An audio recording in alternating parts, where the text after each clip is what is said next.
right, thank you.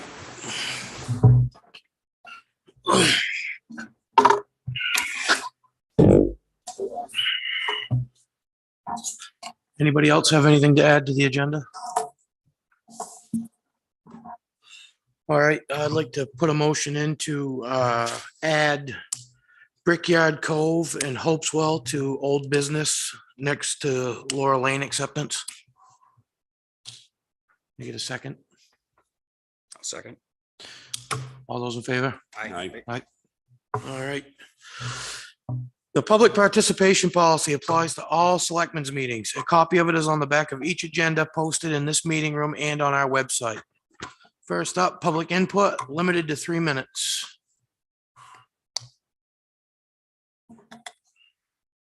Seeing none, we'll move on. Police Department Highway Safety Grant Contract.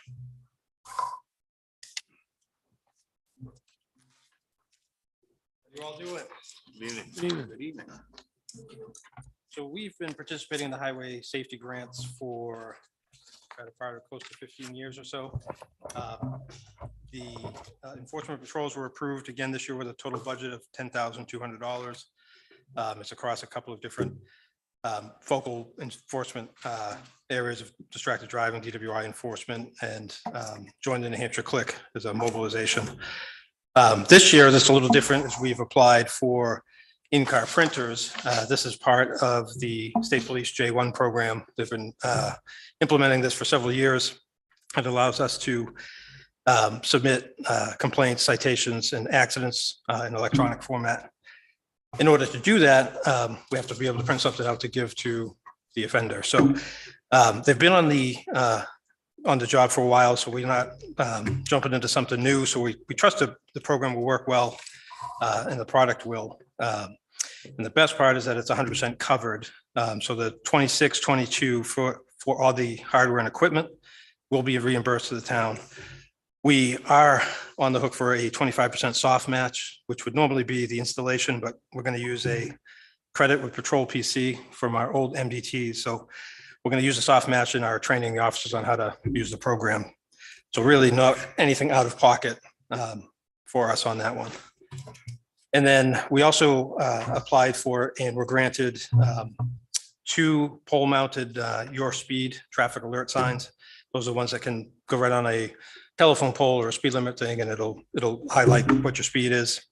I forget the exact dimensions, but they're pretty popular. You see them around.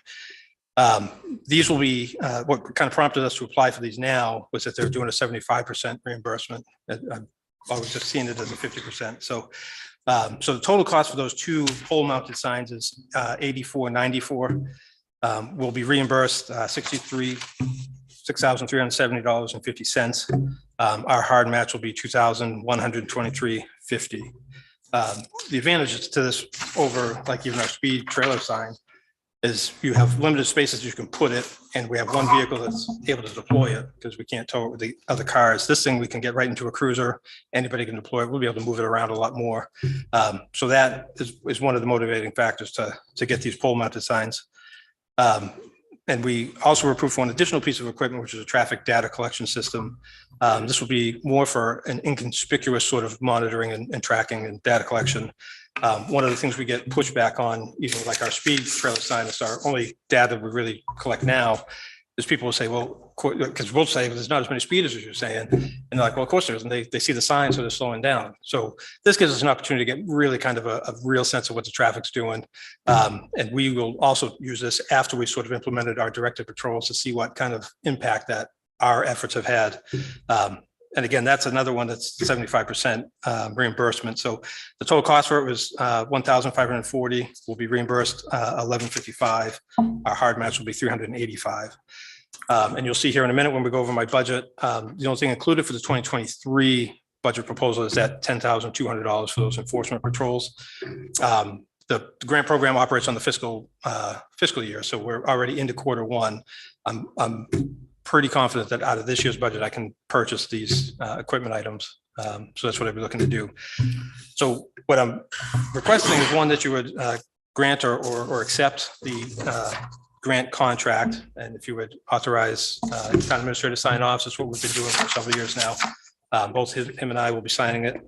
And I guess also, if you are in favor of it, because we're a little bit on a timeline, after we get signatures here or the acceptance of the grant, it has to go to the state. Now they've added that it's got to go to the Attorney General's office now too. So there's more process to it than we've had before. I don't know the timeline exactly when that's going to be. But like I said, I'm trying to get it in for this year if we can. So on one, if you accept it and authorize Ryan and I to sign it, and then two, if I can go ahead and once to receive the contract back in hand, if I can place the order.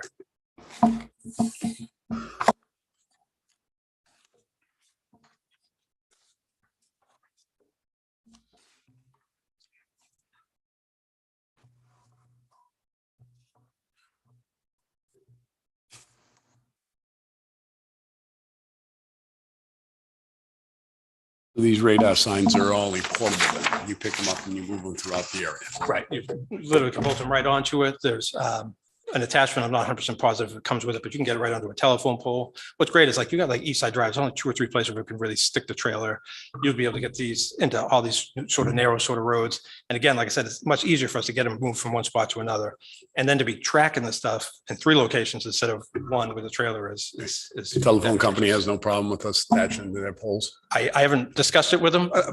The primary spot will be right on the speed limit sign. So you see speed limit 30, you're doing 45. Yep. You know, that's kind of the primary, but the idea is having the options is what or why we wanted to go after these devices. So that last paragraph in your letter, so that you quoted $2,123.50. The letter states $2,508.50. Or at least that's what I heard was $2,223.50. So which number are you looking at? I'm sorry. I'm on your second page, respectfully submitted, Chief Todd Dugan. Okay. Next to the last paragraph, total cost of the 2 proposed Starker 15-inch pole, $8,400. You were talking about the 65%, I think, 64% you get for the grant. The hard match for the equipment totaling $2,508.50. But I thought I heard you say $2,123.50. So I'm just asking you. Yeah. So that was combined. So that's taking the 2 speed signs and then the other traffic data monitor and then what our 2 parts added together. Okay. Sorry, my table's clear. I should have put it in as a table for you guys. Sorry. That's all I have, Mr. Chairman. All right.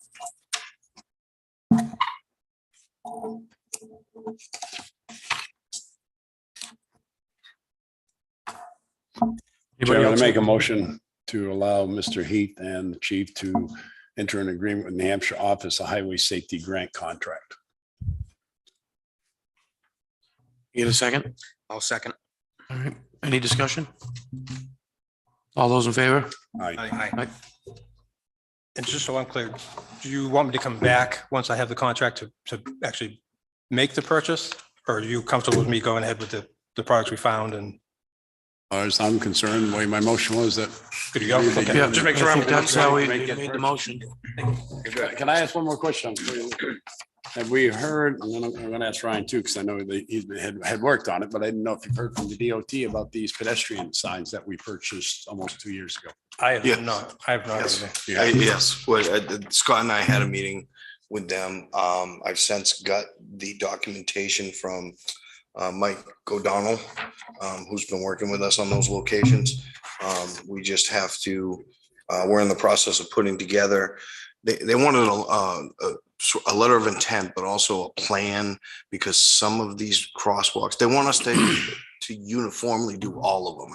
And we didn't have all of them on the list. We don't have parts for all of them. Right. But all they want is a plan, a long-term plan that even we're not committed to that plan. It's just indicating that we're going to work towards it. Okay.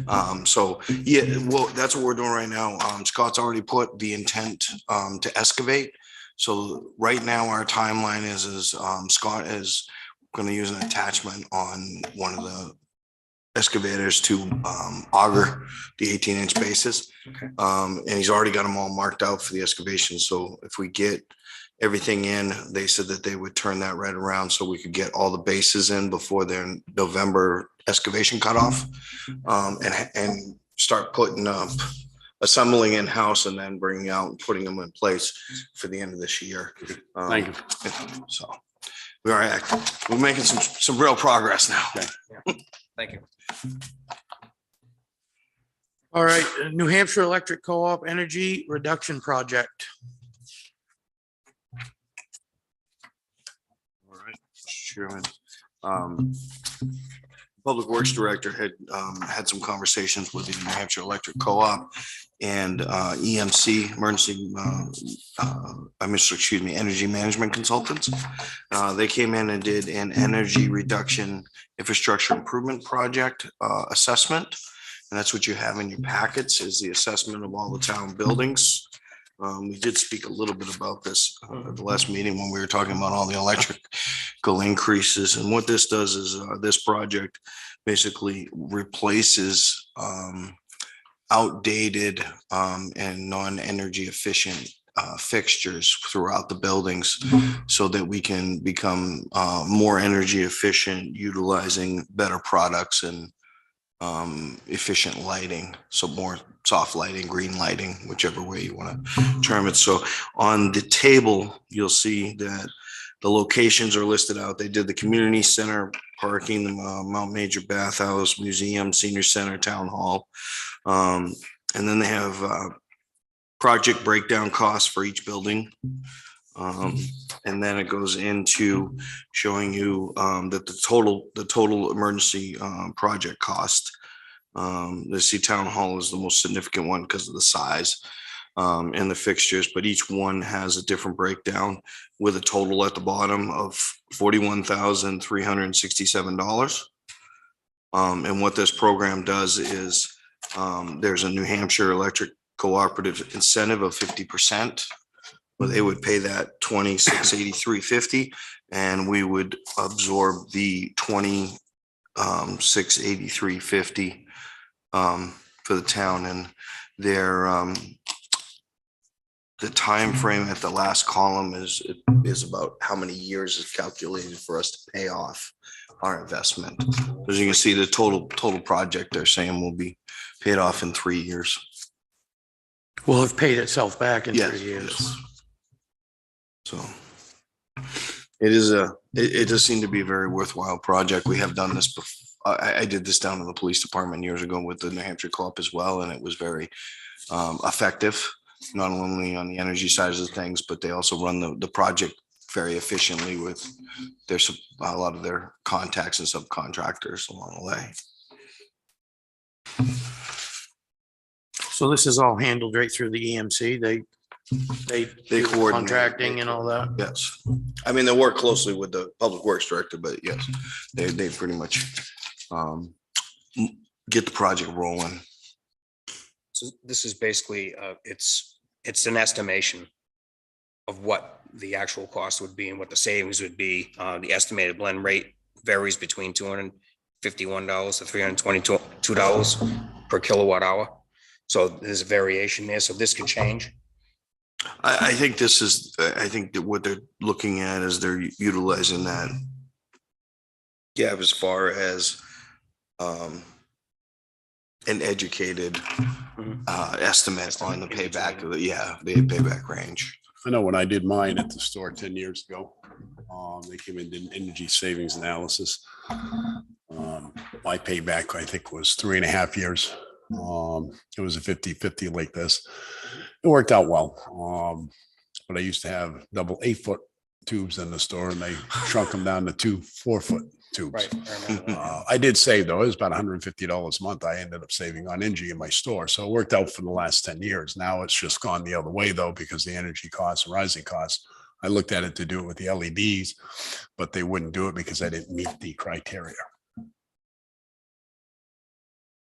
So it's a good project. It's in the museum, the bathhouse, like Scott had said last week, that was kind of far out because the energy usage, but it's only small lights that are on there all the time. Where I was surprised to see the museum was a much better payback period because the museum doesn't get to use much. So I started questioning, why are we, what's the correlation there? Why does the museum seem to use more or have a better payback period than the bathhouse? That's all. I think it's the size of the fixtures. They have a lot of ceiling lights that they have. So do you need a general consensus or a vote on this evening? We would need a vote to go ahead and So we're looking at about Program.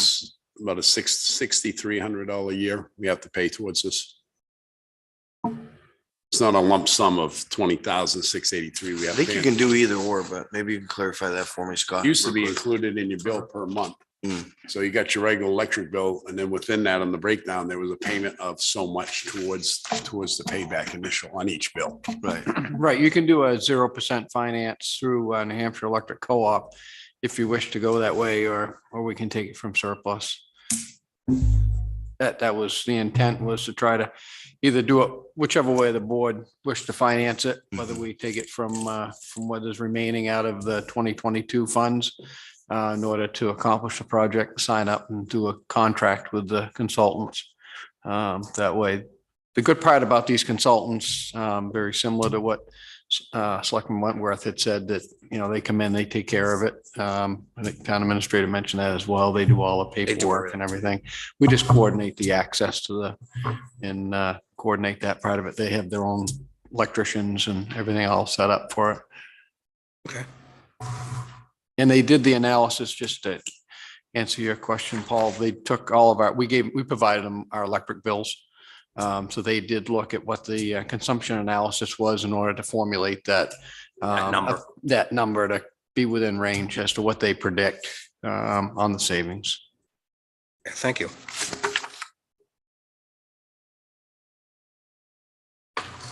So I guess, Mr. Chairman, my next question would be, Scott said we could take it out surplus or go on with the 0%, enter into agreement of 0%. It's not often you get 0%. Be a very low impact, I would think. But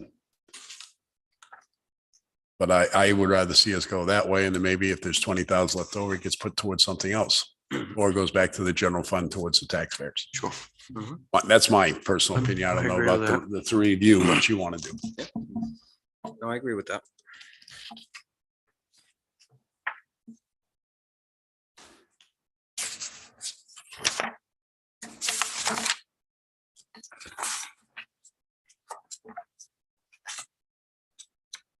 Is this a contract with the EMC or the Hampshire Electric Co-op, Scott? The contract is with EMC. I think it would just actually if you make the motion to say EMC / New Hampshire Electric Co-ops consultant firm. I don't believe that they've changed, in other words, they put it out to bid and go through that whole process for the procurement side of things.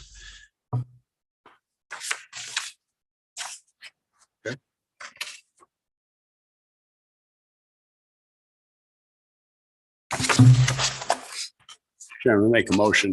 We're in an agreement with EMC, New Hampshire / New Hampshire Electric Co-op for the lighting upgrades as listed 9/29/2022 for EMC, Community Center Parking, Mount Major Bathhouse, Museum, Senior Center, Town Hall for total project cost of $41,367. New Hampshire Electric incentive being $20,683.50, and Town of Alton's being $20,683.50, and then into an agreement of a 0% loan. Want to throw in the authorization for me to sign? And in the case there is a authorization of the town administrator to sign it on behalf of the Board of Selectmen. Second motion. Any discussion on that? All those in favor? Aye. Right. Thank you, Thank you, Scott. Scott.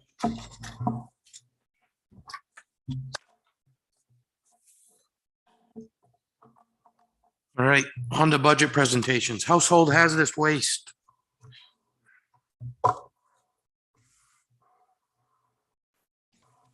Mr. Chairman. First of all, I got a call from Sarah Soap this morning. She's not going to be able to make it tonight. She apologizes. Unfortunately, she took a fall and was injured. So she asked me to present this tonight. Obviously, we went through it in our meetings. She does apologize for not being able to make it tonight. And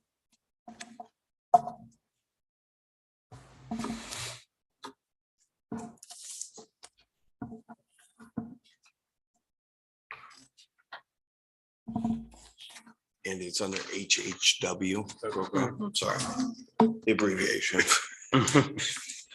Oh, yeah.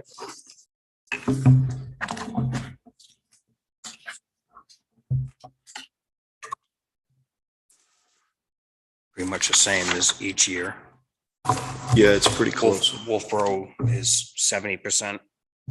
I think, yes, they're 70 and we're 30. And we're at 30%, so Wolfboro being 64,325 and Alton 27,568. Yes. So there's a small increase of roughly is it about about $600. And the increase is attributed to Clean Harbors under outside services. They had a price increase on their percentage for collection percentage. A lot of that is obviously fuel based.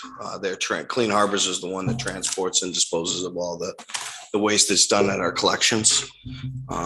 So the small quantity generator percentage went up on our billing. But that's the only increase in it.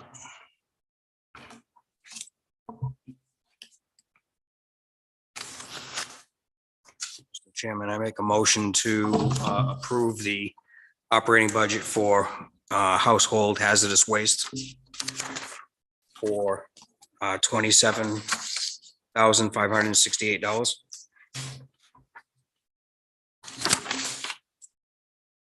Second.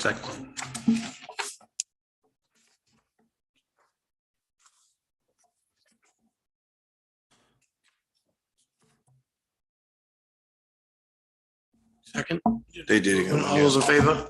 Aye. Aye.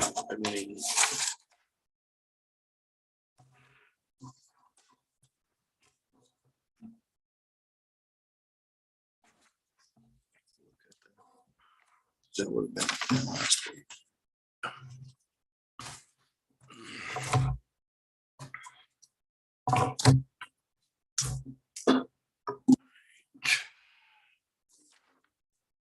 Planning.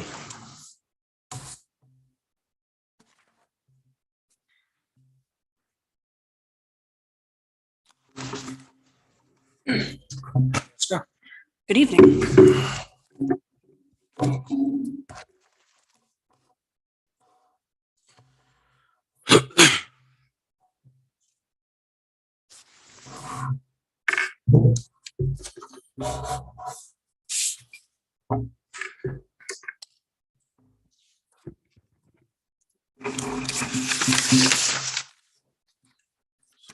Just before you start, Jessica, there was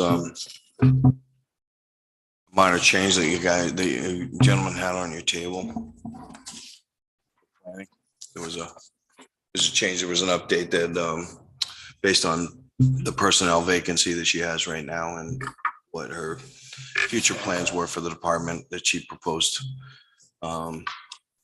There was a change to, you'll see there's a change to part-time wages and full-time wages. And that's, she'll explain that a little further, and that's what the last change was. Okay, you want me to go? Yeah. Go All ahead. right. Okay, so just to elaborate a little more on what Ryan was just talking about. So over time, I've done a little bit of research in the office, and last year and this year, we are at the case numbers that we were in December prior years. So we're double the workload as far as applications goes. And we seem to accumulate committees left and right. So it's a lot of extra work that we're doing in the office than we were doing in the past. My suggestion to you guys tonight, if you would approve, my full-time secretary used to attend the planning board meeting once a month, and then they would transcribe the minutes. Minutes can take a long time to transcribe, especially considering there are, numerous interruptions throughout the day, assisting people at the counter and whatnot. So my suggestion is to take that responsibility and put it on my part-time minute taker, who currently does the ZBA minutes. So with that proposed change, that does increase the part-time wages line. And I did do a breakdown of what it would require them to do the planning board minutes. And then the ZBA breakdown is still the same. To kind of offset that a little bit, I originally requested $912 for a benefit buyout. And so my revised budget does away with that. So that would kind of offset the additional costs for the part-time minute taker to have to take over that role.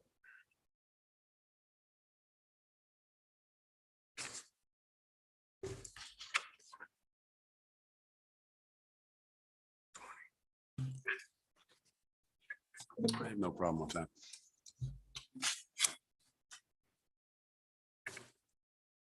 And your only other line item really that's up, other than your full-time wages, is your postage. Yep, yeah. It's, the ever increasing postage. And we haven't changed that request amount in several years, so.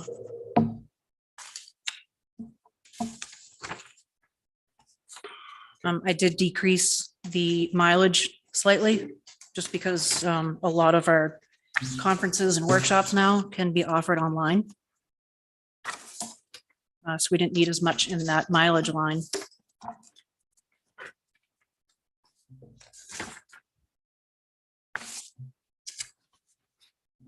For supplies. Yep. Yeah, the office supplies increased a little bit, and that's with the addition of that plotter that we received, so that we're able to print the large plans if need be. Which I would have to speak to you about that at some point, because that could be another service that the town offers to copy plans for people.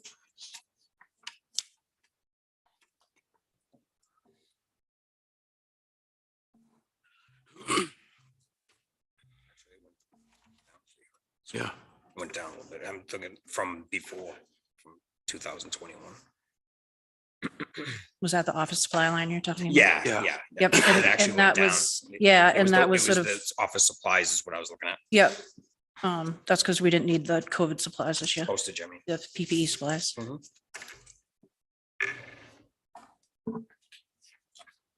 good with it. Yep, I think so. All right, I make a motion to approve the operating budget for 2023 for the planning department at $132,619. Second. all those in favor? Aye. All Aye. right. Thank you, Jessica. Thank you. Thank you. And I'm going to get on posting that position tomorrow. Thank you. Thank you very much.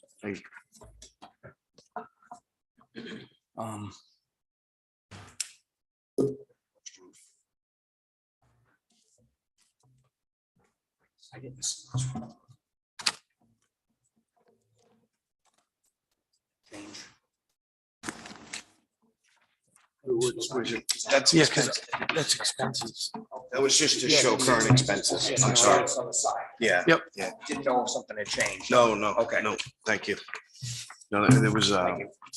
Laura, I've been having Lauren put out all the expenses and the revenues for each department, so I'm trying to, she highlights, I'm trying not to confuse them, but there's a lot of paperwork A out lot of there. paper here, so. She said that before she left. There was a lot of paperwork. Police out there. department.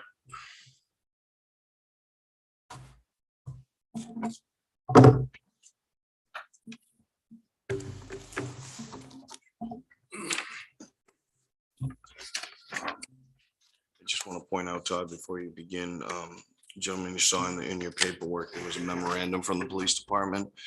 There was a change to that original budget submission because there was a last minute request from an employee based on the employee handbook.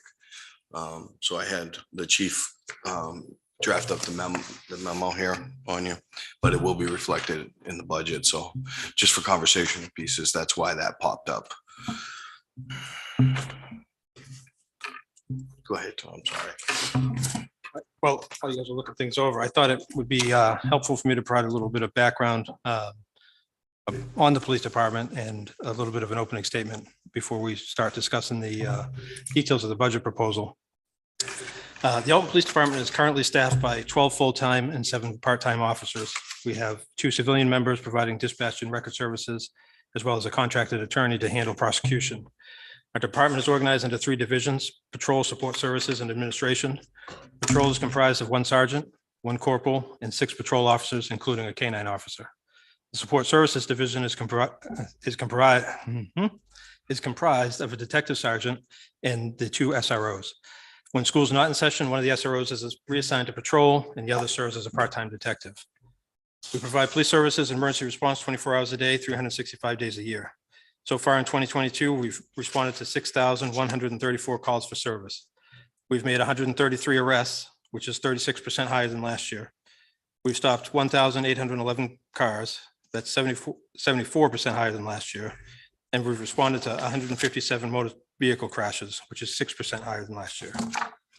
In addition to our more routine calls for service, we've responded to and investigated a significant number of more serious incidents and offenses. These include 14 sexual assaults, 7 child sex abuse image cases, 28 assault or criminal threatening cases, 22 theft cases, including 5 burglaries, 26 vandalism complaints, 22 drug-related cases, and we've made 21 DWI arrests. The mission of the Alton Police Department is to enhance the quality of life for all citizens and visitors of Alton by reducing the incidence and fear of crime, thereby increasing the genuine safety and peace of all within our community. I'm pleased to report that approximately 5% of the respondents to the Master Plan Committee survey noted that their sense of safety or low crime is one of the top 3 reasons for living in Alton. It has been the dedicated and professional work of the men and women of the Alton Police Department that has helped maintain this high quality of life for our citizens.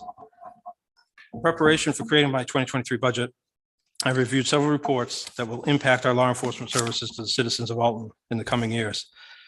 This review included the draft report of the Master Plan Committee, the recommendations and mandates of Governor Sununu's Commission on Law Enforcement Accountability, Community and Transparency, and the final report of the President's Task Force on 21st Century Policing. These documents embody important perspectives and expectations for law enforcement services at the local, state, and federal levels. They provide important insights for best practices and have helped me formulate department priorities for the coming year. Through this assessment and with particular focus on the Master Plans Committee survey results, I established 4 priorities for the police department for 2023. First, we will further increase our traffic enforcement efforts, specifically targeting speed violations. We'll continue to utilize the highway safety grant programs to fund additional enforcement patrols. And we'll also use highway safety grant funds to procure additional speed warning and traffic devices, which we discussed earlier. These will not only help to warn motorists, but the data collected will help to inform our traffic enforcement strategies and to measure the impact of our enforcement efforts have on changing driver behavior. Second, we'll seek to improve our police services to island residents. We plan to train more boat operators to increase our response capability, and we'll also collaborate with the New Hampshire Marine Patrol to provide our officers specialized water rescue and water operations training.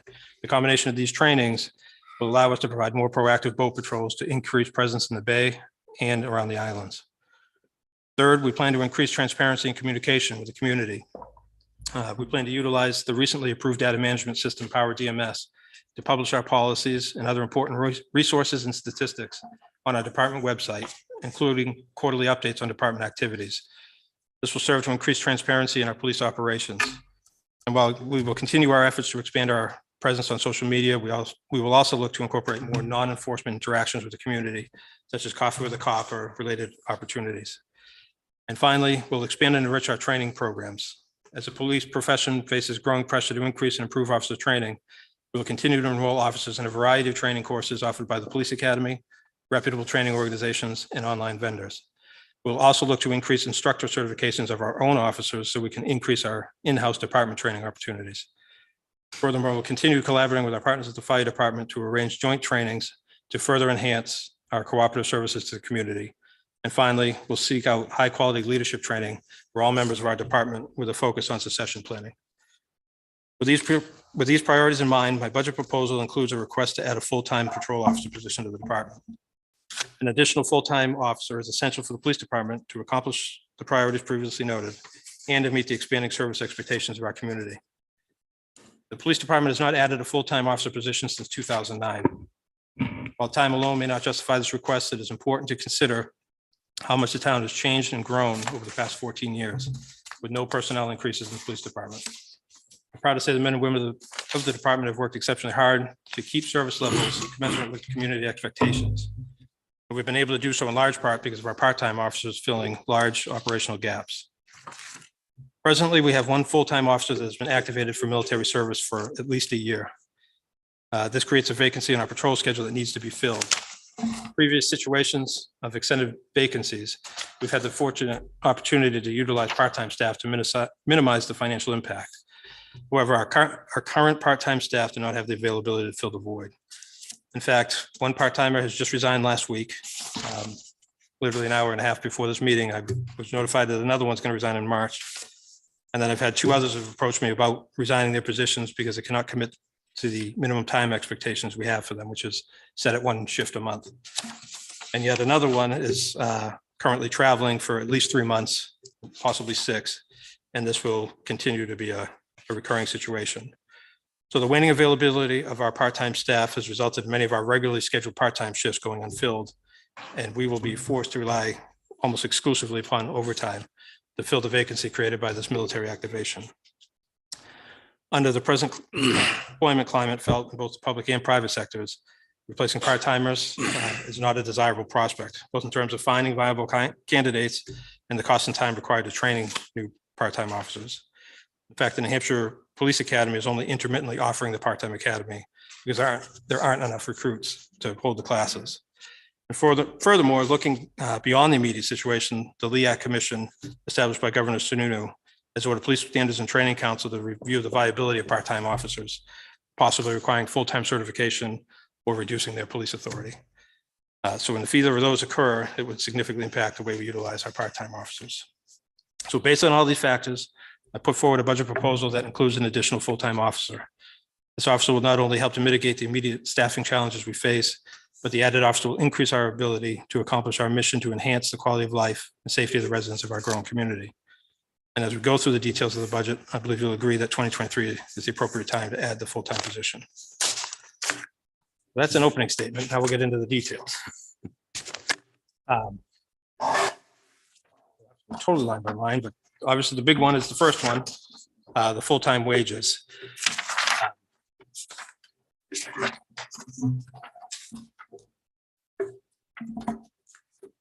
So part of my decision to present the full-time spot is you sort of have a unique sort of circumstance with somebody on military duty and the personnel changeover that we had this year, that there's some of the pay increases, even with just merit and COLAs, is absorbed from the 2022 budget into the 2023, which is why you only see a marginal increase on your the difference of 44,995. That factors in funding the military position for 6 months of the year instead of the full year, and then adding a full-time officer fully funded. So in essence, adding this full-time position would be like doing it over the course of 2 years. And the reason I'm doing that is that while there is not a hard and fast date on the return of that military officer, we're expecting at least a year, which would put him into September. So 6 months still gives me coverage should he get released a little bit earlier or not. And also mitigates that jump from 1 year to the next if we weren't to fund his position. But so that's why you see that fairly marginal increase given the merit and COLA and adding a position. And then when you look at line 15 with the part-time wages, I've reduced that by 800 hours in offset. I'm leaving the number still fairly high to try to use them as much as I can until we can get this new person in. I mean, I wouldn't have a decision really until March. So we still got to try to juggle what we can. So I would anticipate in 2024, we'll be able to reduce those hours down even more as we get more stabilized on our full-time staff. The overtime, I think I believe I made an edit that I don't know if it got to you. So I'm looking at my justification sheets for line 20 going into from 1 into page 2. I believe I have it in there that it's a 200-hour reduction in overtime. If that's still in there, that's a error. When I originally put the budget together, not considering adding a full-time spot, I was seeking to increase the overtime line by 200 hours. And so when I went back in to change that justification, I reduced it back to the 1,400, which is what we currently are at. So that's a edit, my mistake. I apologize if that misleads anything. But I would maintain the overtime at the 1,400 hours. Again, with anticipation that with the additional officer next year, 2024's proposal, I'd be able to reduce that overtime a little bit more because we'd have more full-time staff. But for the present year, we're going to be in a bit of flux with the actual staffing. So I want to keep those overtime and part-time lines as healthy as I can to cover our coverage needs. So just so I'm clear for the board too. So for that overtime line, what should the actual number be? It's on your spreadsheet breakdown. On the cover sheet. 75,981. Oh, okay, that's what we have. It's just Okay. a It's justification. on. Oh, it's the justification that I was was on. reading Okay. through it. I realized that number was Gotcha. there. All I right. didn't want to mislead thinking I reduced the overtime number of hours. I kept that even for this Okay. year. Thank you. Sorry about Mr. that. Chairman, I get a question for the chief. If it's going to be a dilemma having these part-timers and I think you just stated, if I heard you right, 3. So I have one that just resigned. I've got another that's put a long-term notice on resignation. Yeah. I got 2 others that are saying they feel like they should turn this stuff in because they haven't been working. And then I got another one that's traveling. Okay. So I'm basically down to this. So I guess what I'm saying is what I'm hearing is why not combine some of that part-time? I have no problem with another full-time officer. I really don't. Not with the problem we have with drugs, the break-ins and everything else. I have no problem with that. And I'd rather see more full-time than I would part-time because you're asking other people who already worked the 40 or 50 hours, come in and work for us part-time. And they're tired. They're getting tired. They're getting exhausted. Yep. I have no problem with another full-time. I hate to see you wait till March. The budget's going to be in there anyways with your part-timers. And plus you got one that's going on deployment. Right. He's gone now. He's Yep. gone. So you're already shorthanded. You're going to start asking your own men and women to put in more hours, hours that we've asked them to put in the past 2 years, overtime and different things. People are getting tired, especially employees are getting tired of having to put in the extra hours in. And in your case, in your department, in the career field they're in, it can be a good burnout. Yeah. So I have no problem with you going for an extra personnel. I really don't. And I wish you good luck on your part-time, but it does look like it'll be more full-timers coming to you by what you're stating, especially from the governor's office. Right. And my plan for the moment or for the foreseeable future is we do have these people on staff, and my position on that was I'd rather we've given them uniforms, we've given them equipment, we've given them training. They're could serve a purpose to us. No, doesn't help me to have that stuff sitting on the shelf in here. That's why I've asked them to stay on. And it's not a matter of lack of commitment or drive for the job. It is exactly what you're saying. They have other commitments and it's pulling on them. And I think another community town lost one after they put it to the academy and they bought out their contract. They wanted to leave. Yeah. So, and they were very shorthanded. I'd hate to see that do what happened to us. So I like I said, I have no problem with another full-time officer. I really don't. So best of luck to you. I can skim over some of the other changes in any particular lines, or if there's any particular questions. It looks like the majority of it is just in that new position. Right. Almost all of it, that and utilities. That and utilities, yeah, and fuel. Utilities and contract services. Yeah, that's another agenda item for this meeting. Can I bring that up now or just? Oh, yeah, we probably should combine it if we're talking. I didn't realize that was, yeah, you're right. That's in there. So that contract services line increase, what we have, we bought the live scan machine back in 2019 with a warrant article. Just so you're clear, this is that old agenda item that we were talking about. So if if the board is okay with that, I'm sorry, I didn't mean to speak for the board, but if you're okay with it, we can visit that now. So we had bought that and it came with couple of years of service coverage in the purchase price. Well, that's of course now expired, so that now we're getting hit up with a close to a $3,000 bill. And a major portion of what that increase is that we now have to pay to keep the support for that. So the proposal I had put forward was to levy a charge for the service, but not to town residents and not to town businesses and not to the school district. So I don't think it would be appropriate for us to charge a parent that wants to go on a field trip that you're going to charge them more to get their fingerprints on than the field trip probably costs. So, but what we started noticing is that we're getting people from as far as Concord and stuff for traveling all the way up here to get the live scan done. And not that it's huge, heavy burden work, but it does pull somebody off the road if we don't have somebody in the office available to do it. And we're just noticing it more and more and more. And I think it's because we're one of the few places that doesn't charge. So I wouldn't advocate to charge our own residents, but for people coming from the outside or for an outside school district or for an outside business, we put together a fee or recommendation of $30. That's kind of mid-range. This thing's down to like $10 or $15 up to $50 with no distinction between resident and non-resident. But my personal opinion would be to not charge the residents. They bought the thing. They should have that service available to them. But if we got people traveling in from who knows where to use our machine, the $30 fee I thought was a reasonable thing.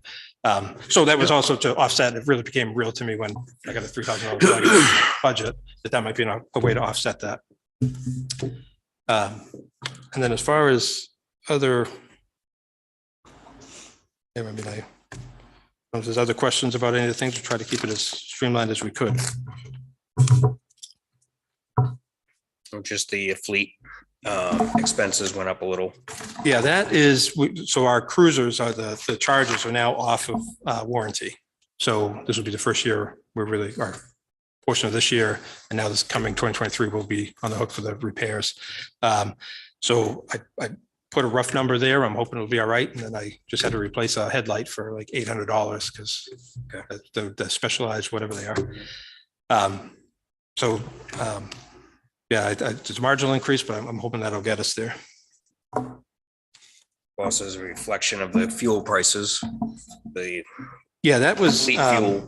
that's based upon, I contacted DOT or reviewed our bills. We're about 10,000 gallons a year.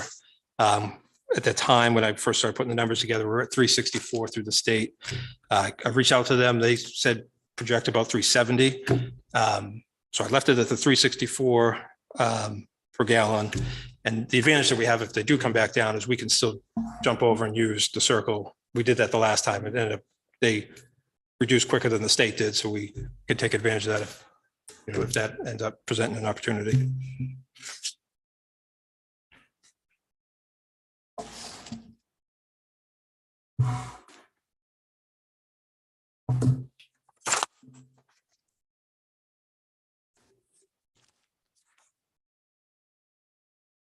Chief, am I reading the building fuel 304?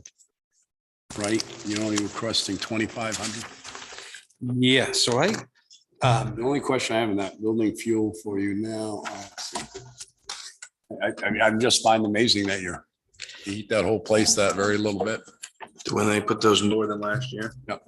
Put those new furnaces in, those dual furnaces, they've been very efficient. We've been very pleased with them. been Is averaging, that propane? the Yeah. three-year average was 1,200 gallons. And it was times the 191 and yeah, it's been an excellent system.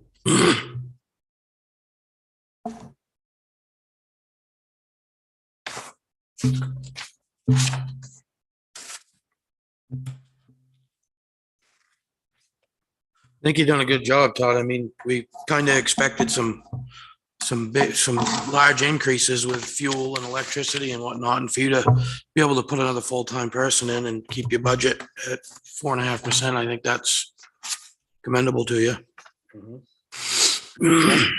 Basically an increase of 59,000, 345, yeah. 345.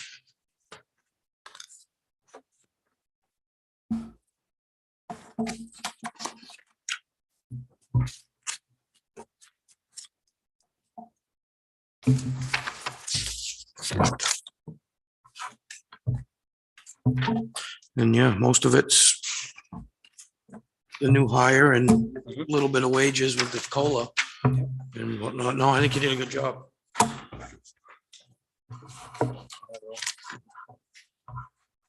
There's no more questions.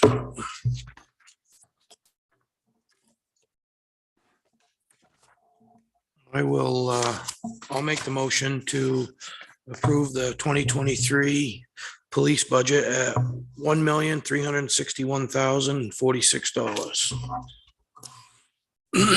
Second. Any discussion?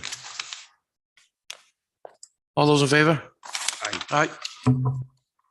Thank you, Todd. Just a question. Did you want to consider that proposal for the fee, to charge a fee, to authorize that fee, or do you want to come back up and do that? Oh, that's in the gonna be, agenda I time? think it's right next on the, oh, no, No, it's a little bit, but I mean, we're here. I guess. it's up to you I guys. was actually going to ask if during Selectmen's report, if the chief could stay, because I have a question about this weekend. Okay, I forgot to amend the agenda. sure. No, Shouldn't that's be that fine. And I have something Well, I can to put out to the Board of Selectmen that involves the police department. I was gonna ask them to stay for anyways. So But you're on the hook for, bad. you're on the hook for the night. Stand by to stand by. I do want to just On ask real standby. quick that number that you just put out for the approval on that, what did you have again? It was $1,361,046. Should be 1,375,204. 204. They put an updated on the table tonight, Brock. Oh, did I? I guess I Oh, didn't see I didn't that see one. that. That's the I number. didn't see it. Should have had updated I don't numbers. have that. Or do I? Actually, you should already in your book, but it looks like you got the red stamp. Oh, it Get is. the red stamp, but I got the same number he's got. So I got to amend that. Sorry. I got to amend that. Yeah, I should be apologize. 1,375,204. If you want to rescind your motion, Yep. rescind that vote, and then I'll make a new motion. Or you Okay. make a new Yeah, motion. no, I'll rescind my motion. I'll second that. I don't have. All those that. in favor? Aye. All right. You got the number? Go ahead. Yep. Okay, so I will make the motion for $1,375,204. Second. All those in favor? Aye. Aye. Sorry about that. I did not see that. No, no, sorry. I That didn't see was it either. I the, still had the old one. with the, it came out with the memo. Might have it somewhere in there. It was all on the table. Yeah, I didn't have that unless it's under here. It was under the memo. They were paper clipped It's, together. it would, Paul, mine was stuck in between the, Here it is. There it It is, was on the okay. very bottom.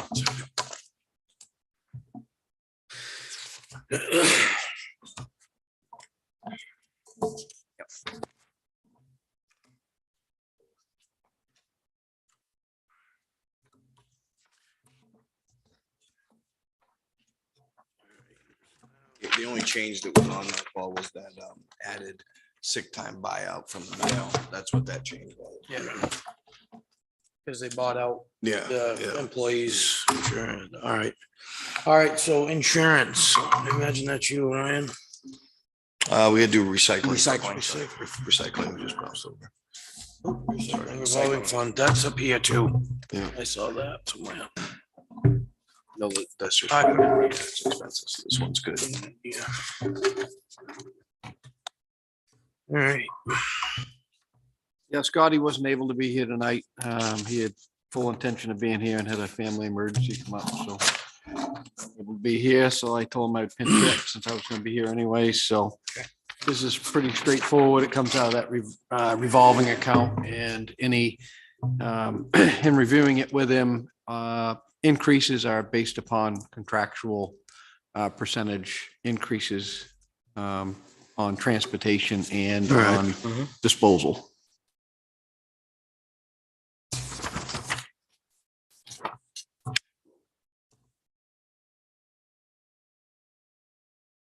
Yeah, these are all pretty much increases that can't be helped.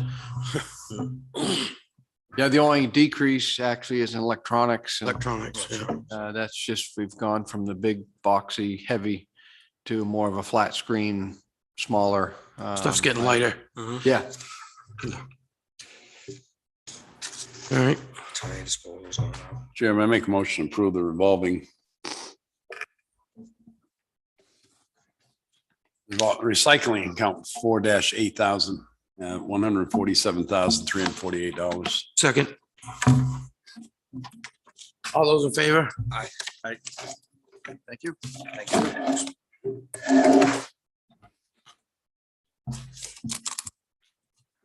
insurance. No insurance. Yeah.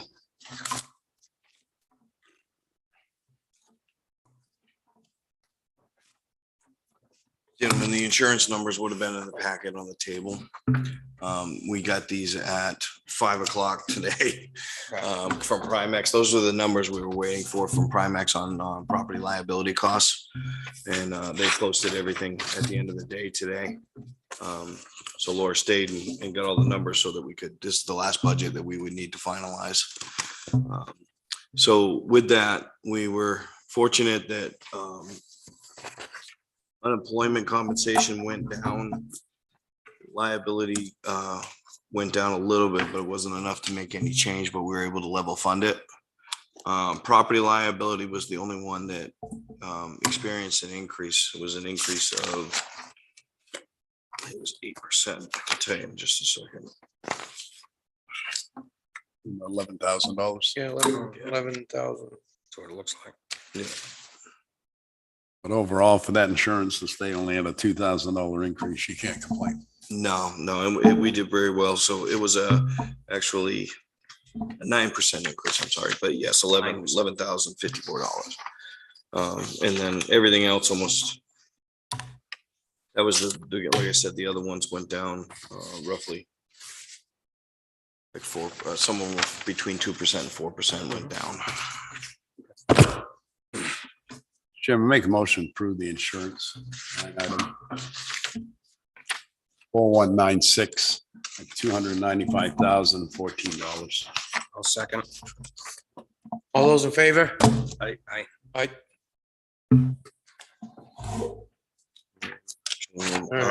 Before we jump on, just to ask the board what their preference is. So there's a spreadsheet, we put a spreadsheet out with all the budgets on there. And these reflect all of the numbers and all the budgets that have been approved up to this point. So my question for the board is, looking at that and the percentages that we're at between water and the operating budget, do you feel comfortable? Do you want to go ahead and talk about and possibly vote on the operating budget to go forward to the budget committee? Well, even though I did not vote for the merit and the COLA, I was against that originally when we were talking about that. And I was against the welfare budget. I wanted more money added to it. At a 6.5% increase right now, I'm not unhappy with that. I have to admit, I figured with everything coming in, department heads did good, even adding a position, I think to two departments possibly. Yeah, there's Public a Works total and, of 3 new ones. and also to the police department.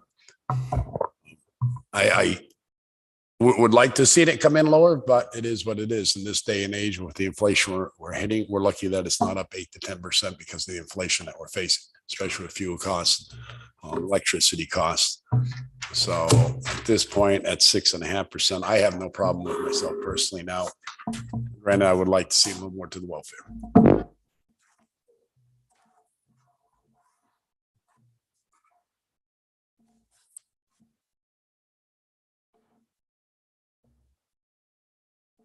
I thought, as far as the welfare was concerned, I thought we could, when we talked about it and we approved that if there was more monies that were needed for the welfare department would come out of. Right, It that's, would come out of the, There's a couple of different areas. there's One two we were- areas that. Yeah, we were talking about I'm talking the trust fund, but that's for seniors. And then the other one, there's the East Alton or excuse me, the East Alton Fire Station, who's got all of their money is when we did that last year, at the end of last year. we yeah, took that was money in. designated for It one. was designated for welfare for people who didn't qualify for stuff under our policy. We could utilize that fund discretionally in that way. Just looking back to make sure I didn't. Yeah, no, misquote that was. No, that was based on my that's where it came from, but I still Sure. I wanted more to it. The Yeah. town's been very lucky. Mm. They have not used up, but it's also to our policies because we have the Mhm. minimums, which are the state requirements. We've never gone away from those minimums. We stuck to it, which is the town at times, I think, can bear a little bit more on their shoulders, the welfare. You know, like, and I stated the point, and I don't want to rehash that out. Yeah. I mean, know. I'll vote to bring this before the budget committee, and even if the budget committee approved, I'd still vote to bring it before the people and let them decide. It's not for me to decide what the whole town wants for a budget, but I feel this is a fair budget. One way or another, there's a few things I didn't agree with. I'll compromise and I'd let this go forward before the people at this point. No, I think our department heads did an excellent job. I agree. Basically, this is all wages and fuel and electricity. I mean, Yeah, all things considered with the way things are going, the 6.5% increase is not bad for where we're headed. I think everybody really worked hard on their budgets. And considering, like we just said, the increases in fuel, electricity, and keeping it down to 6.5%, I expected a little higher than that.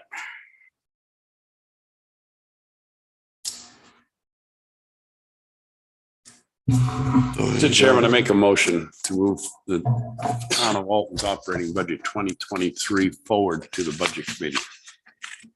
Second that. You want a bottom line of that, Mr. Administrator? Yes, sir. Mr. Chair, I'll rescind my motion then. You rescind your second? I'll rescind my I'm second. sorry. Chairman, I make a motion to forward to the budget committee, the 2023 Board of Selectmen proposed budget of $9,252,980, representing a 6.5% increase. Along with the water department, $538,475, an increase of 3.5%. Second. Any discussion? All those in favor? Aye. Aye. Yeah, I think they did a good job.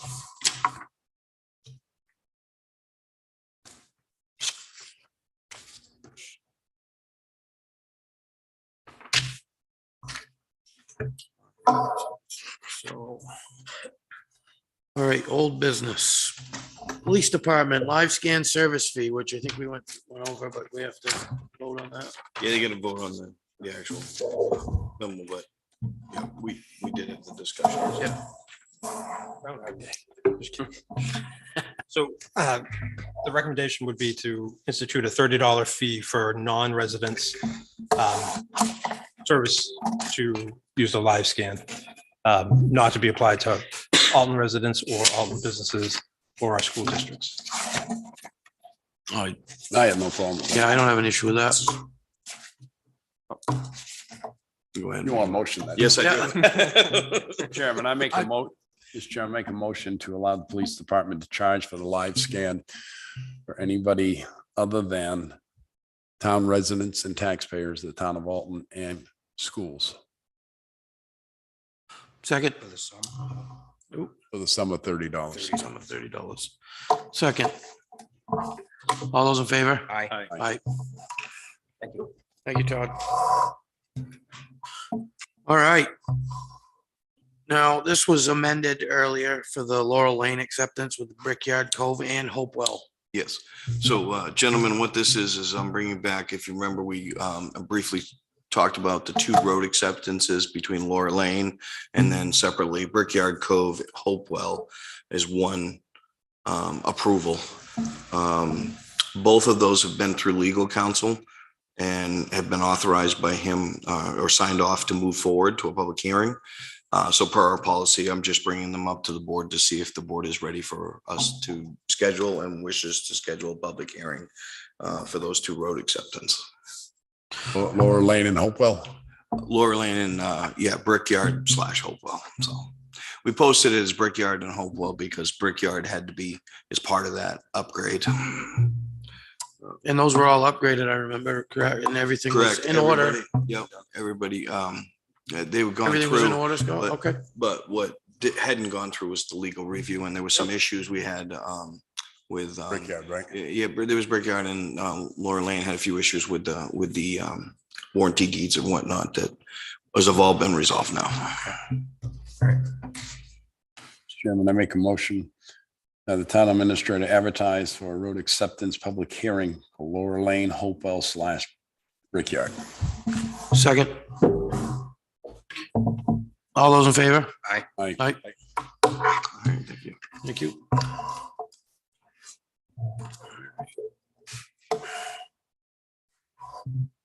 Selectmen's reports, Mr. Morse. We finished up CIP, and we are presenting, Tomorrow or Thursday. I think it got moved to Thursday. Yeah, it might be Thursday. Thursday, the 20th. And that's all. Mr. Wentworth. The budget committee didn't meet, conservation commission didn't meet last week because due to lack of quorum. The only thing I'd like to ask at this time, about Route 11 West. Scenic view all the way up past Mount Major Park. Seems like we pulled up the no parking signs on the east side of that. Because they were parked all the way from Mount Major, all the way around the ledges, scenic view in the parking lot. I can understand all the way past that. I went up there Saturday, went up Sunday afternoon, 3:30, came back still at 6 o'clock. It was still mobbed. Traffic had slowed down, but there is no warning. So I guess what I'm asking is if we pulled up the no parking, there were cones out on the east side. There was cones out on the east side on the gravel heading west, where they normally are. But where was cones before and no parking along the guardrail, those seem to disappear. And I guess if we're not going to enforce that, can we at least get a sign up there saying, slow down, congested area? Because the people were walking right out in the road on Saturday afternoon. They were double parked on the west side of the guardrail by the ledges. They were parked down in the ditch and up on the pavement. I have no problem with the hikers, them being up there. I really don't. But someone is going to get hurt because someone's not going to be paying attention. Oh, I agree. And at least a sign coming and going, congested area, reduce speed or something, because our officers can't be up there all day. It also happens that cars come down through there and they're going fast and there's people in the road. So you're half out in the lane and the other car's coming. There's nowhere You to got to go. pass, and you got passing lanes coming right in through there too, except on the curb. But I'm just, last year we've had this talk for 2 years. We've had some residents upset because we put no parking up there, but it's all for safety. And as the chief said earlier in his report, with these signs and these radar signs and the traffic studies you're going to do, we've all seen it. Drivers are getting worse. Even in our own community, more people talk about it. Well, it's just not even that. Everybody's in too much of a hurry. They pass on Main Street. I mean, if you're turning right on them into someone's parking lot of Main Street, they pull right out and pass on the left. They're not doing 30. In the early mornings, they're passing on Main Street. If you're doing 30, there's a few people that are in a hurry to get to work. Nobody's coming, they pass. But as drivers, we have gotten worse, or I guess I should say sloppy, not all of us, but drivers in general are getting sloppy and careless.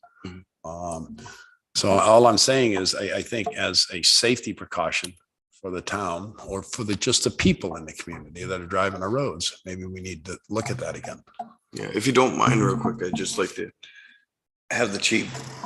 I don't know what's happened up there lately as far as the signs, so I'm out of the mix. So, Do we have any way that we could expand that parking lot up there? Or is that all we got? It's all on private property now, and they were supposed to be they bought some land from the state. They were going to, and they were going to expand. But they haven't. done it yet. Totally agree 100%. Back when he was chief and we were starting to deal with this whole thing and, we did put up those no parking signs, or I'm sorry, we asked DOT to do it. They did don't park between the signs. All it takes is one to start. Everybody does it. And so we actually put up those individual ones that you see going down the way. They seem to be fairly effective on that opposite side, the one spot where you do see our cones. That's an area where they're going and we just don't want them crossing the road. And as far as going out down towards the scenic view, those cones aren't there because a lot of them were stolen. I mean, that's literally what happened. So we're kind of tired of putting them out and then they're gone. And it really is a treacherous sort of situation. One advantage for us with doing these printers is you get those, like I said, one monkey see, monkey do. Once one parks in the no parking area, they just all go. And I've literally sat there behind the cars, writing them out as fast as I can. By the time you go up there, they're already left. And these printers are going to allow us to run the plate real quick and it prints out and we're done. So with the enforcement part of that, it's just a logistical sort of thing, but that's actually going to be a benefit to us. We've had state police come down and help us just because they could do it faster, because they have the printers. So that'll be one benefit for us. I mean, a parking ticket doesn't solve the safety issue per se, but once it happens, and I think you'll recall, once we started getting some tickets out, somebody actually put up a cardboard box saying, hey, you're going to pay a $50 fine, $60 fine or whatever. And that attracted more attention than any of the no parking signs. So, so that enforcement measure will hopefully, curb it. But I mean, more signage, Definitely. it's a challenge of just getting them erected and put out. And DOT gave what I think DOT is willing to give us. Me personally, I don't think it's enough. Why aren't they held accountable a little bit? Because isn't all that? Because we're the one that's requesting all this, the no parking, everything. And we're the one that requested. Last year. The DOT said they'd put the signs up, but that was it. As far as us to maintain and monitor it, that was up to us. I just noticed like last weekend, it's the first time I've ever seen them go past the Cedar Mountain entrance. Yeah, it seems like it's getting longer and longer and longer. All the time. And I More so than last year. and it's going to be beautiful this weekend.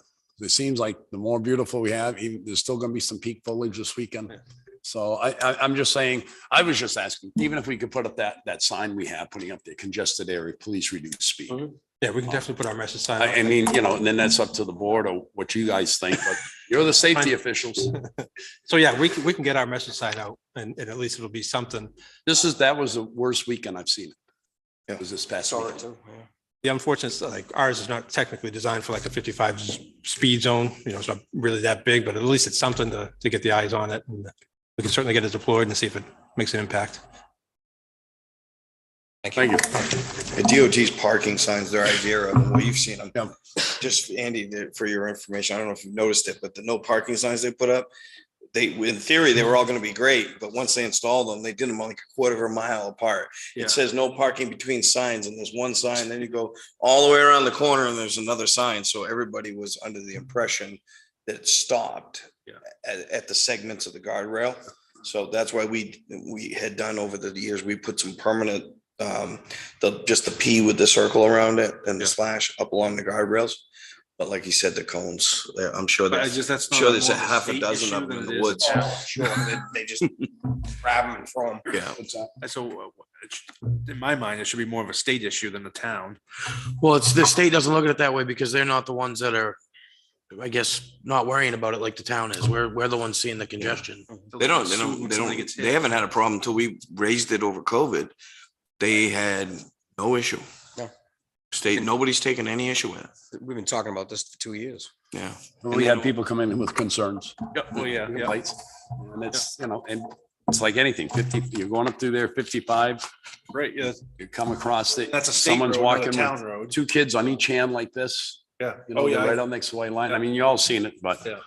there's just that, there's some parents that, There was an increase this whole weekend, even in the bay, people just ignoring the crosswalks and just walking across the street, in the middle, anywhere. There was a lot of people this past weekend. that's all I have, Mr. Chairman. Still show. All I have is the master plan committee will be meeting tomorrow night, on Tuesday, the 18th at 6 p.m. To present the master plan itself, brochure or the booklet to the planning board. That'll be tomorrow. Okay. Right. Thank you. And that was what I was going to say. So you already covered it. And I have nothing else. Alrighty. Town administrator report. It's not gonna be very long, I promise. So this first thing is, I had a resident call me and request that I personally convey some feelings and thanks. And this is why I wanted the police chief just to stay here. I know he's familiar with the incident because and she authorized me to utilize her name and full scenario because she really wanted to impress upon the board how grateful she is. So Pamela Falzone gave me a call. Unfortunately, not too long ago, a few weeks ago, she came home to find her husband dead on the living room floor. And obviously for reasons she's very distraught right now, but she felt compelled to not only go down to the police department and talk to, believe he talked to Lieutenant Tolios at the time, to commend the officers personally and make sure the police chief was aware, but she called me a couple of times to make sure that I relayed the scenario and her feelings directly to the board. Officer Richard Davis and Officer Danielle Moran were the two officers that got the call when her husband was discovered. She said when they arrived, her whole world had stopped. She was distraught, couldn't function, wasn't prepared, didn't see it coming. And she said that both of the officers consoled her, provided help that was needed, made arrangements for her that she had not made on her authorization. She said not only did they provide comfort, but they also provided the appropriate level of comfort without smothering her in her time of need. They helped go. I'm trying to remember all of her expressions, but the most important thing she could say is that she felt so lucky that we had officers like that in this town. And she wanted everybody to know. She said, I had great intentions of writing a letter to the editor, but she said, I just can't seem to bring myself to get to things right now. And I'm understandably, she's picking up pieces right now. And, but even in her time of grief, she went out of her way. She went to the police department. She called me several times. So she is very impressed and thankful for the help that those officers provide, the compassion, in dealing with such a horrific day. So anyways, I did want to bring that up. So I wanted to make sure you heard that as well, Chief. So that's all I got Very for nice. that. Very nice. Yep. Thank you very much. Thank you, chief. Officers. So the next thing I have is a while back, this is a conservation easement. A while back, Gene Young had come in and spoke to you about the property off of Jesus Valley Road.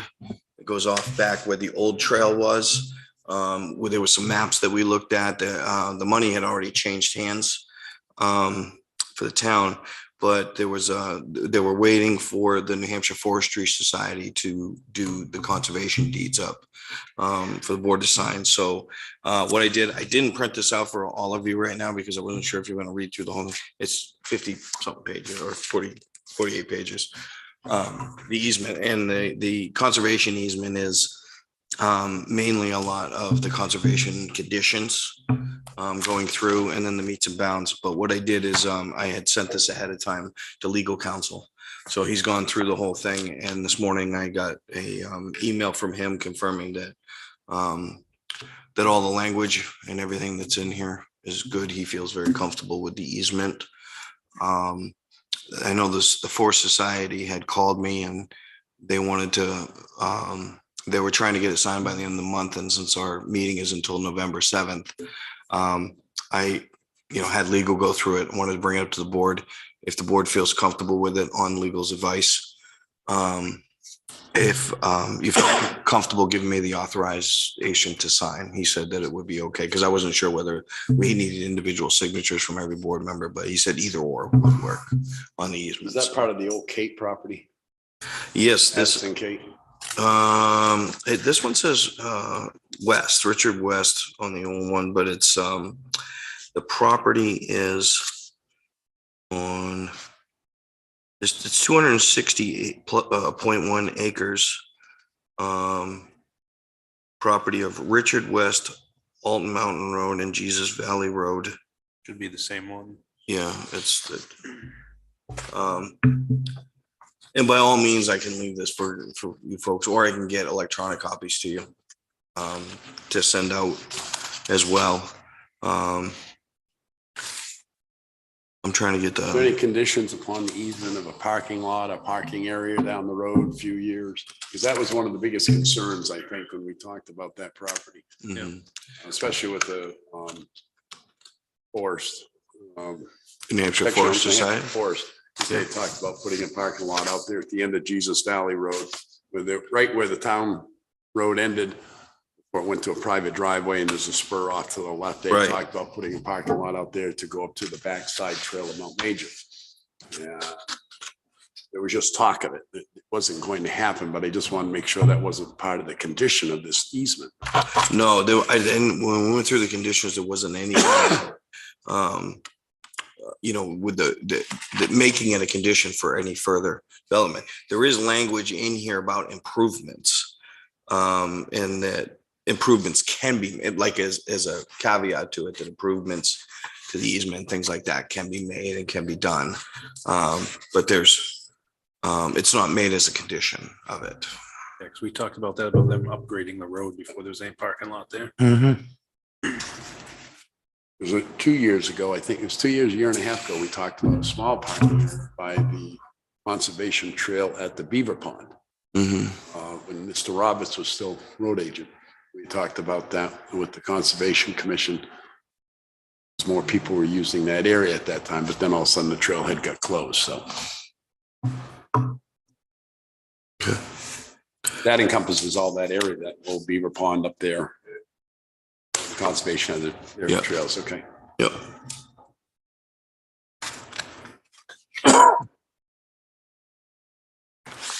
So whatever the board's wishes are on that.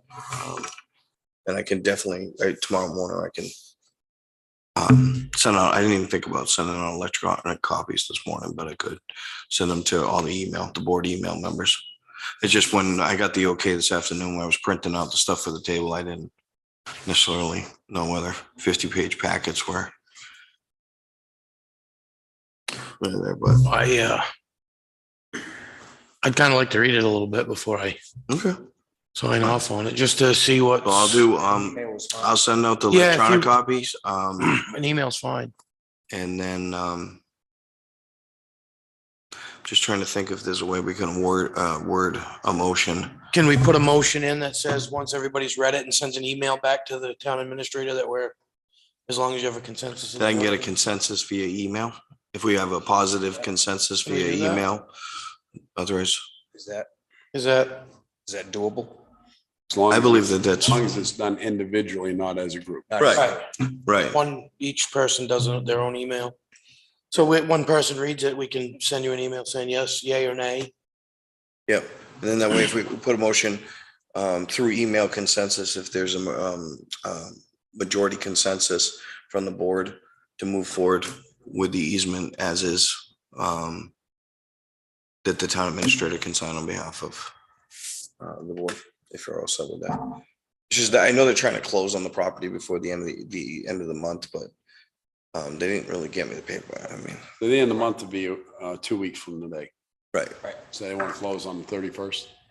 Probably not the 31st, but she said the end of the month. But when I told her, I'm just when- asking, Yeah. I'm going to make a motion here, Okay, but that's why, but to give the board a week's time. You got 50 pages. absolutely. That's why I was, printing out 50 pages to throw on the table when I got the okay back today. I was like, yeah, it's a little much for you guys to digest at the table. Chairman, could I just see that? Sure, absolutely.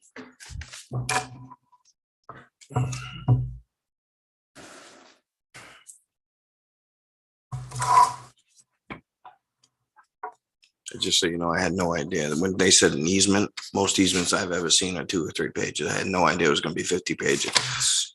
Yeah. Incredible, yeah.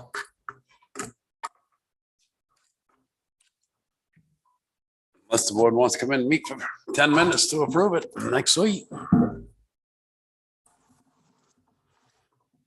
To you folks, I think the email thing would be fine, but I mean, there's no issues with it. Like I said, it was. Chairman, I make a motion.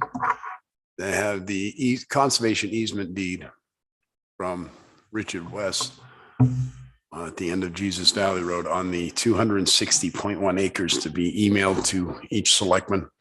And the selectmen have until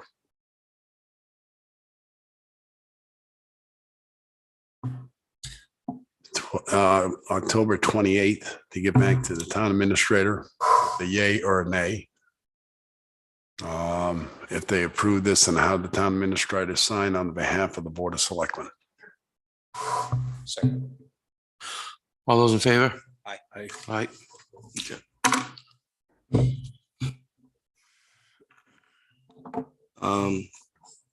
And then the only other thing I had was just a heads up that I was talking to Jen down in the clerk's office before I came up here, and she reminded me to let me know that the warrant will be coming out for the general elections. They haven't sent it to her yet, but it's not going to come in until this week sometime. So at that point in time, we're probably going to have to contact the board members and have them come in to go ahead and sign the warrant, because it's got to be in before November. And again, we don't have a meeting till November 7th. So if everybody's okay with that, Yeah. we can reach out and make that happen. Now that I say that out loud, maybe we should have you come in for 10 minutes and go over everything, but Maybe we should. I didn't think of that when we were moving forward, but we can still do that. Like I said, I still have no problem coming in.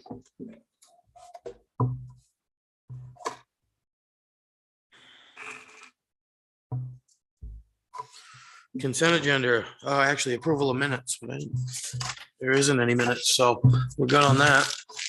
So we'll move on to the consent agenda approval, and there isn't one of those. Well, we did have minutes, but we didn't get put into the book. Yeah. But I thought, didn't we already vote we already voted on the 26 minutes, right? Yes. It would have been the budget session from the last one. Right, it would have been the work session. Mhm.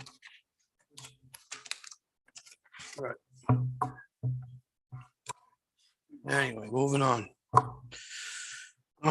Public input, 5 minutes per person.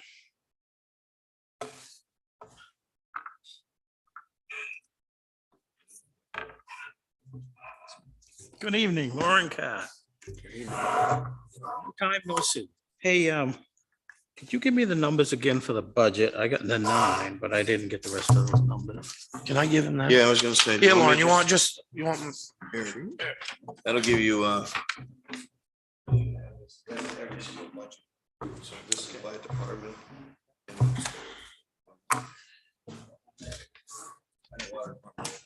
Thank you. And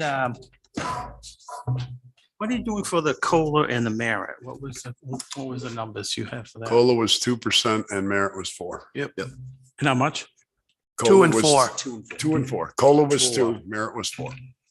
Well, it's gonna be awful hard for employees when we get an 8.5% inflation. 8.7, I saw it today. Oh. Yep. I don't like to spend money, but it's gonna be awful hard on people, our employees. Okay. It's hard on everybody, sir. Pardon me? It's hard on everybody, from Certainly your is. seniors all the I way know, down to but your young couples. that Want to work for keep private these, companies. want to keep these people, working. Everybody wants to keep Trying. everybody. Just saying, I don't like to spend money, but boy, it's hard. On the Mount Major, I was thinking, that breakdown lane that they all park in, that's about 20 feet wide. It's pretty wide breakdown lane where they park. It's pretty wide. Yeah, no, I don't Oh, think it it is is. that wide. No. It's wider than usual. Let's put it that way. The breakdown lane It's not- where they park and then they walk up to Mount Major. Right. It's wider than usual. What happens if we ask the state to move over the guardrail to like 2 feet in the road and have them use the rest of that area for parking? Well, the guardrail I'm speaking about, Mr. Carr, is by the ledges. They can't move that one in anymore because they already got galvanized fencing holding the ledges back from falling. That's the guardrail I'm talking about. I think. And then I two think- is most of them, doesn't matter. They were double parking down in the ditch and on the shoulder, on the pavement this time. They're right on the white line. I just wonder if there isn't enough room for them to make a guardrail in parking there. Just something to look at, just an idea that maybe it wouldn't have to be tarred. It could probably be gravel because it's only used summer times. Well, maybe they can refigure the road a little bit, move over and make parking there because people don't seem to mind walking on that distance. That would be great, but how long is it taking us to get pedestrian signposts? approved? It's something to, Food for Something thought. It's food for it's thought. something to something think about, But right? I mean, Protection of Hampshire Land and Forest bought land from Right. the state DOT to make a parking lot. And they haven't even started it. And that was a year ago, I think.